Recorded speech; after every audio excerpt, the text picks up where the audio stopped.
السلام علیکم۔ آج ہم نذیر اکبر آبادی کے متعلق چند معروضی سوالات کا مطالعہ کریں گے، جس میں پہلا سوال ہے، ان میں سے کون سا شاعر امام النظم یا ابو النظم کہلاتا ہے؟ میر تقی میر، علامہ اقبال، جوش ملی آبادی یا نذیر اکبر آبادی؟ تو اس کا صحیح جواب آپشن ڈی ہے، نذیر اکبر آبادی۔ دوسرا سوال ہے، اردو میں عوامی شاعری کا نمائندہ شاعر کون ہے؟ آپشن اے ہے سرور جہاں آبادی، اکبر الہ آبادی، نذیر اکبر آبادی، جوش ملی آبادی۔ تو صحیح جواب آپشن سی ہے، نذیر اکبر آبادی۔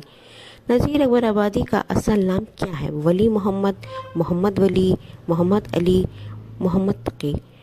تو اس کا صحیح جواب آپشن اے ہے، ولی محمد۔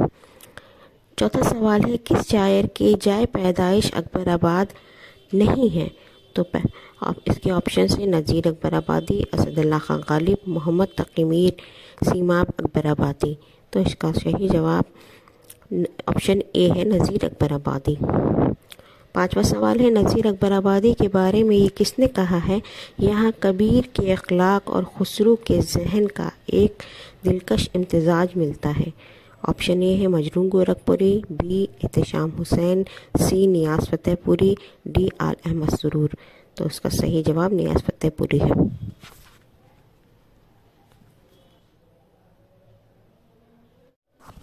چھٹا سوال ہے، نذیر اکبر آبادی کے کس نظم کو مجنوں گورکھپوری نے روسو کے معاشرتی عہد نامے کے مماثل قرار دیا ہے؟ تو اس کے آپشن سے روٹیاں، بنجارہ نامہ، آدمی نامہ اور کلجگ؟ تو صحیح جواب کلجگ ہے۔ ساتواں سوال ہے، اردو شاعری میں سب سے زیادہ متروک الفاظ کا استعمال کس نے کیا ہے؟ آپشنز میر تقی میر، سودا، نذیر اکبر آبادی اور انشا؟ تو صحیح جواب نذیر اکبر آبادی ہے۔ کس انگریزی اہل قلم نے نذیر اکبر آبادی کو جینیس شاعر قرار دیا ہے؟ تو آپشن سے برنارڈ شاہ، فیلن، پروفیسر آئرلینڈ یا جان گلکرسٹ؟ تو صحیح جواب فیلن ہے۔ نواں سوال ہے، نذیر اکبر آبادی کی نظموں کی بنیاد پر ایک یادگار تہذیبی ڈرامہ کس نے لکھا ہے؟ آغا حشر کاشمیری، امتیاز علی تاج، حبیب تنویر، محمد حسین آزاد؟ محمد حسین۔ تو اس کا صحیح جواب حبیب تنویر ہے۔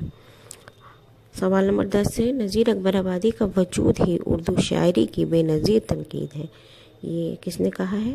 احتشام حسین، کلیم الدین احمد، محمد حسین عسکری؟ تو صحیح جواب کلیم الدین احمد ہے۔ شکریہ۔